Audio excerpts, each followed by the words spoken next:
And I will share my screen because otherwise you've got a horrible view. There we go. Well, let's begin.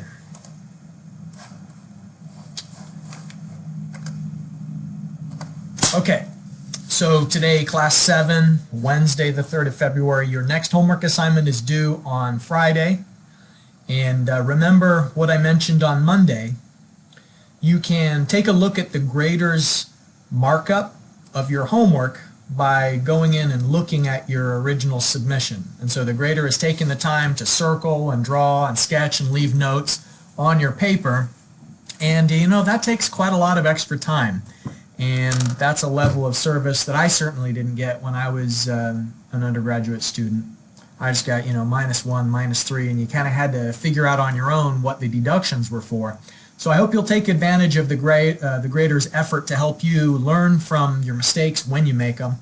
And if you have questions or you think maybe there's a mistake in the way that the grader has scored your work, please let me know, because I take ultimate responsibility for ensuring that you get the points that you deserve, even though someone else is scoring your homework. All right, so homework 2 is due on Friday. Remember, my suggestion is to scan it as a black and white PDF when it's hand calculations, and it's best to do those hand calculations either on just a blank piece of printer paper or on the engineering computation paper that has the graph on the back and blank on the front, because that scans really nice. But please don't use ordinary lined notebook paper. That doesn't scan well and is going to be a little bit clumsy, particularly as we sketch cash flow diagrams through the entire semester. All right, so we're moving into Chapter 2 in the textbook, and I've just posted a file on Blackboard and emailed it to you moments ago that has some formulas. And if you want to print that out, I think that you'll find those formulas. It's a summary of many different formulas, and those same equations are in your textbook, but having them all together in one spot may prove a little bit convenient for you. Any questions about the announcements before we begin on interest factors?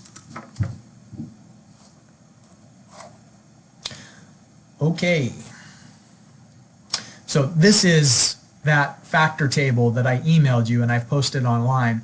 And the way that you use it is that the formula column on the right side, this formula is F divided by P. And so it's a ratio. F to P is going to give you some factor. And we're also going to be talking about the factors that you can find in the textbook today. But these formulas are what you can calculate the factor to as many digits of precision as you need. And so if you find that there's an A/P problem, which means that you're going to find A given P, then the ratio of A divided by P is whatever factor you get in this formula column. And so in other words, A divided by P equals this. That's how you use it. Some of these get pretty hairy though, right? Look at this P to G formula. That'd take you a minute to type that into the calculator, and it's pretty easy to make mistakes. I got in the habit when I was an undergraduate student of triple checking my work. And one of the good ways to do that is write as many intermediate steps as you can. Don't just do all your work in the calculator, because if you write it on the page, you may catch yourself in making a mistake. And I'll show you what I mean by that. But, you know, paper's cheap, ink is cheap, so take all the space you need to really write out your work, and mistakes are expensive. So don't shortchange the brevity of a solution. All right, so this is what I mean by factor tables. This is a factor table for 8%, and each row corresponds to a certain number of periods. Now remember, what we've talked about before is that often the duration of a period is a year, but not always. A period could be a month. A period could be a quarter, meaning a 3-month period. A period could be a week, could be a day. But the important thing is that this interest rate that the table corresponds to is talking about the interest rate per period. And so it means you have to look at the compound frequency. If something is compounding, for example, 4 times in a year, then you'd take the annual interest rate divided by 4, and then that tells you the interest rate per period. So the first thing I want to remind you is that these tables are for a certain interest rate per period. And if you look through the appendix in your book, you'll notice that there's a 6% table, a 7% table, and an 8% table, but there's not a table for 7.5% or 7.25%. And so ordinarily these tables that you can get in the back of your book are only for discrete percentage values. Sometimes at the lower end there's like maybe 0.25% and 0.5%, but that's the exception rather than the rule. Most of the times it's just going to be for 3, 4, 5, and so on. So if you have a problem where it says that your interest rate per period is 5.27%, you're not going to be able to use these factor tables. You'd have to go back and utilize the interest factor equations and calculate your own. Okay, so let's just try something out. 8%, and we want to know F/P. Okay, so here is the F/P formula, and if you take your calculator and you do, let's do it for 3 years, so 1.08 to the power of 3, then you're going to get 1.259712. Okay, so now let's go here, 8%, F/P, row 3. It says 1.2597, but my calculator had more digits than the table does. I'm holding my calculator up to the screen there. You can maybe see it says that it was 1.2597. I can't read it because it's backwards. What is that? 1, 2. So this is rounding off. So for the F/P column, it's 5 digits of accuracy, so 1, 2, 3, 4, 5, which means that when I do calculations with this, at the very end, I'm going to need to round off to as many digits as there is in the factor that I've used. And so if I'm using the present worth column, the P/F column, that only has 4 digits. So if I'm multiplying this by like millions of dollars, I'm going to have to round off to an appropriate number of significant figures at the very end. Don't round off in every single step of a problem. Just make that decision at the end for the round off. All right, so we can use these by, if you want to know F and you're given P, you could multiply it by the factor. So like let's say that you got really lucky. You have a bank account that's paying 8%. And you want to know if you leave your money in for 10 years, what's going to happen? Okay, if you leave your money in for 10 years, it's going to more than double. This 2.1589, that means that the future number of dollars will be 2.1589 times as large as the present number. So if it was $10 you're depositing, that means you're going to have $21.59. The same thing is true for each one of these columns. You can find out the effect of compounding over time by just selecting the appropriate row, finding the correct column, and then you've got your factor. Okay, so just as an illustration, you deposit $5,000 into that 8% account, which is compounding for 10 years. And this is asking what's the amount in that account after 10 years. Okay, so the factor for 10 years is 2.1589. So if we multiply 2.1589 by the 5,000 initial amount, I hope you're following along with your calculator, what you'll find is we're graphically summarizing this as some unknown amount we could withdraw after 10 years. And we multiply the $5,000 by the factor that we look up. And you'll notice that this problem is summarized in this way. We say, first of all, the structure of the problem. The structure of the problem is find F given P, and then we're going to multiply it, and inside the parentheses there is, in the first space is F/P to tell us this is a find F given P type problem. The next after the comma is where we're defining the applicable interest rate, and then finally we've got a space for N. And we're going to get in the habit of following this process and not just jumping straight ahead to the factor, because look at this table. It's really easy to accidentally use the wrong column or accidentally use the wrong row when you pick out your factor.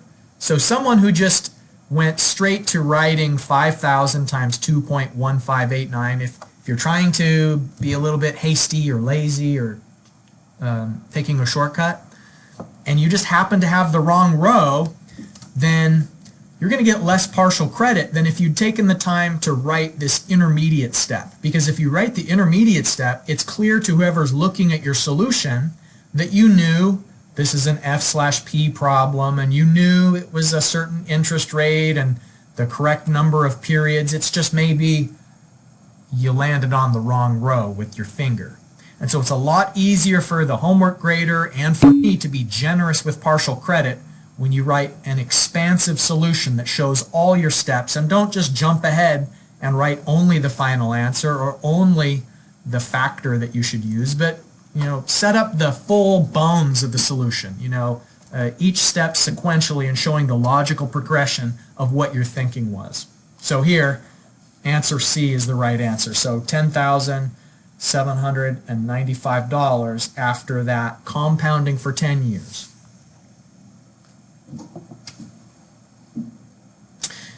Any questions about this so far?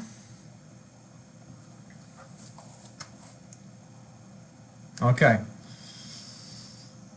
What about if we want to find the present value? Okay, so a company wants to make a deposit now, so it'll have enough money to buy a backhoe in 5 years that's going to be $50,000. This company is extremely fortunate because they're earning 10% per year, unheard of. But how much should they deposit now? So if we summarize this graphically, that's what it looks like this. In a 5-year period, we want to withdraw 50, so question mark, how much at the present should we deposit? Okay, now think about how you'd set this up according to that structure I just showed you before. So P equals F times F/P, comma, I equals 10%, comma, N equals 5. So if we set up the structure, we've got the unknown variable P, the F, which is defined, and then inside the parentheses is kind of the table lookup details. The P/F tells us which column to go to in the factor table, and I equals 10% tells us which page in the appendix we're going to find that, because there's a different page for each interest rate factor table. And then N equals 5 defines how many rows we go down to find 5 periods of compounding. So, writing this helps me to get some insight into your thinking in a way that if you only wrote 0.6209 times 50,000, I don't have that same confidence that you actually understood what was going on. If you get it right, that's great, but unfortunately, each one of us will make mistakes this semester, and when you do, you want to get as much credit for what you did know as you can. Okay, so we multiply the 0.6209 by 50,000 and get $31,045. So it's answer B. All right.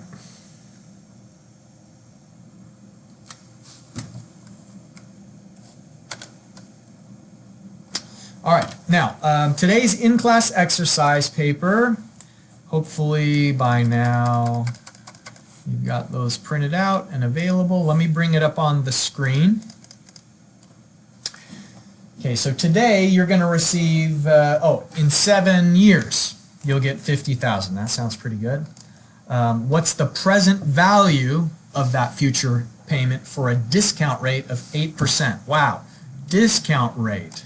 That may not be a phrase that we've used yet this semester, or at the very least we haven't used it much. I've already talked about compounding. Compounding is a verb. which means you're moving money into the future. And compounding kind of creates the visual imagery in your mind that the amount is getting bigger. Think about like a snowball rolling down a hill, and it gets larger and larger and larger as it rolls. So that's what happens to money when you put it in an account that's earning compound interest. When it compounds, the amount gets bigger forward in time. Discounting is the opposite of that. Discounting is moving things backwards in time, and they're getting smaller. Therefore, discount implies it's getting reduced. So 50,000 in 7 years is going to have a lower present value. So the number of dollars that's worth in the present is going to be less. Now remember, the conceptual reason why is that today's dollars are more valuable because future dollars can't buy as many things because prices are higher in the future. And so that's why the equivalent present value is going to be less in dollar terms. Okay, so what I'm going to do is I'm going to pause. We won't go into the breakout rooms quite yet. We're going to stick together for now. But start off by drawing the cash flow diagram, and then summarize that problem statement in the format of what would go inside of the parentheses there. Like where we have the unknown in the numerator, the given in the denominator, and so on. And then from the formulas that are here, I've emailed you the formulas, and they're also at the end of the in-class exercise. Choose which equation is going to apply to solve this one that you need. Okay, so choosing the correct equation out of that list of options is part B. Then calculate just the factor, meaning don't solve for the dollar value. Just as a first step, find out what is the ratio of P to F. And then we're going to solve it two different ways. We're going to solve it with the formula method, the factor equation, and then with table lookup, because the appropriate 8% table is provided underneath the equations here. So let's do it both ways and look at round-off issues and see if we can get a sense for, one method is precise and will give us the correct answer to the exact number of pennies, and the other one we're going to have to round off a little bit. All right, so I'm going to pause from talking for a moment and give you time to think, digest this, start writing down your solutions, and if you've got a guess for a certain thing, feel free to type it into the chat box and I'll let you know if you're on the right track. But then I'll unpause, I'll start talking again, and we'll go through the solution together. And then I'll put us into the breakout groups for questions 2 and 3.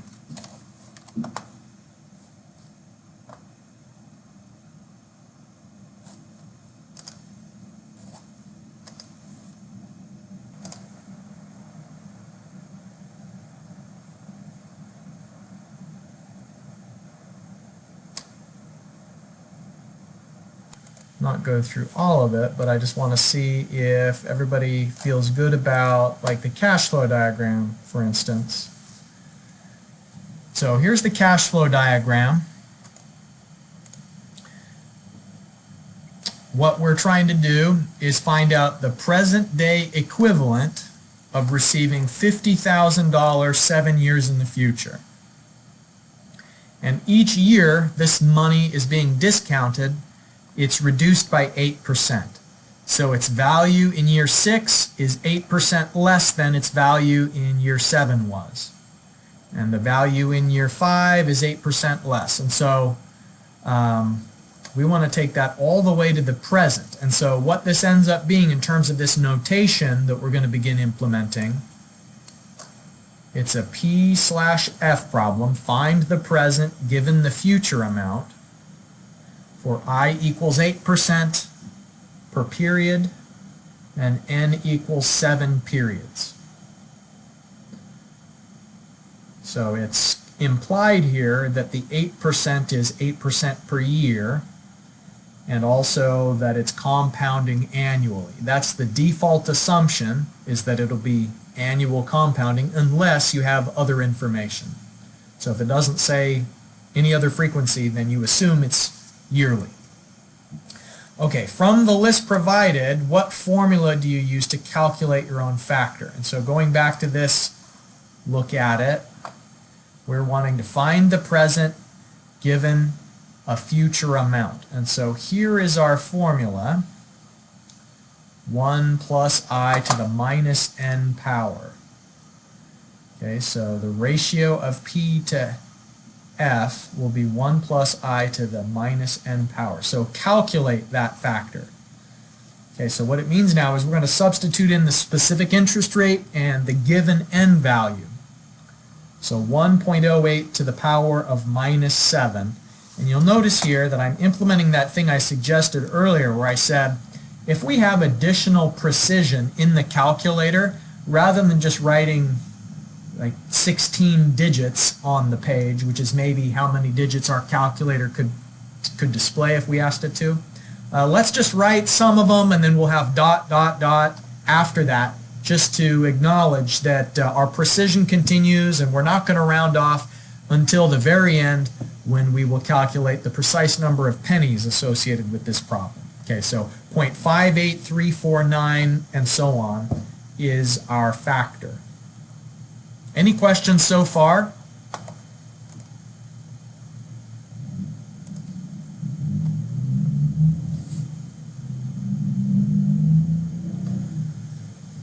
Okay. Now, we calculated the factor. Solve the problem using the factor. Okay, so now we multiply this by the amount of 50,000, and that'll tell us P. Okay, so P is our F value of 50,000 multiplied by the factor we've just calculated. We calculated that factor using the equation method, and it works out to $29,174.52. And so what that means is that receiving this $29,000 and change now has an economic equivalence of receiving $50,000 7 years in the future. They're not the same number of dollars, of course, but the economic equivalence is there, meaning that if your discount rate is 8%, if you're either borrowing money at 8%, or if you're depositing money and earning 8%, or if your company's minimum attractive rate of return is 8%, different problems will have either you're earning interest, you're paying interest, or you're trying to figure out based on a MAR what's the value in the future or the present. For whatever interest rate, we can find out that future value or present value. And here we found 29,174. Now, table lookup method. Okay, so let's go back to the table. The 8% table is here. There it is. Okay, so we're finding P given F. So it's the present worth column, and N equals 7. Okay, so we go down here to row 7. It's 0.5835. And there's no ... we don't have any other precision other than those 4 digits, 0.5835. Okay, so what we can do is we can calculate the P value by multiplying the given future amount by the factor of 0.5835, and that's 29,180. Now our calculator might say, let's see here, what's the calculator say? 50,000 multiplied by 0.5835. Yeah, it says 29,175. And so I've rounded off from 29,175 because that last digit is not meaningful, because I only have 4 digits of precision here. 1, 2, 3, 4. So I have to round off my final answer to 1, 2, 3, 4. So to the nearest $10. And so the nearest $10 is 29,180. Does that make sense to everybody? Okay, so for the next two problems, I'm going to push you into the breakout rooms and hope for collaboration among students. Let me bring it up on the screen here. Let's just briefly summarize together what you're going to be working on. All right. So on problem 2, you should use the table lookup method. So you're using that 8% table to solve for P. And then the third question is you're using the equation method to solve for A. All right. So you can talk and check answers and socialize and all that sort of thing in the breakout rooms as I push you to them now. If you have a question, of course, you can ask it and I'll join your breakout room. And if you're having any audio issues, will you please also let me know if there's no sound in your breakout room. That's important for me to know because I've been working with IT to try and figure out what the issue might be on that. All right, let's just see here. All right, here we go.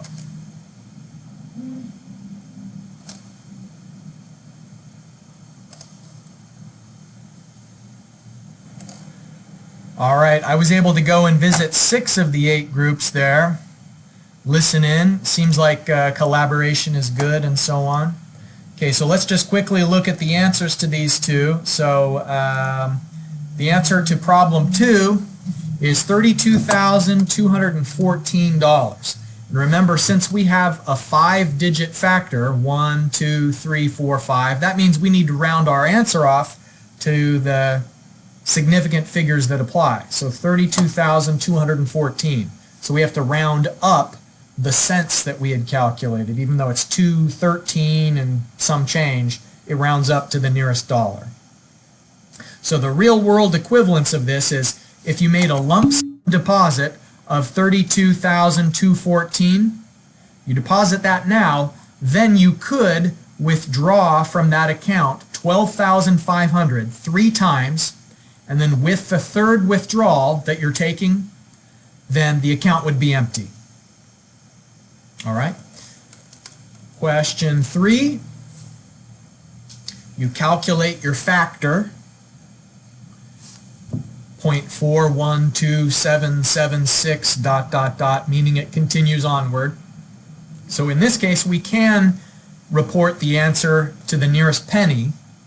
We don't have to round off to the nearest dollar because we have as much precision as we need using that equation method. And so here it means that if you deposit the $7,500 now, then you could withdraw $3,095.82 each year, and with the last withdrawal, the account would be empty. Okay, that's it for today, gang. We did it. Another class meeting successfully concluded, and 12:49, 1 minute early. Bye. See you next time. Bye. Good day.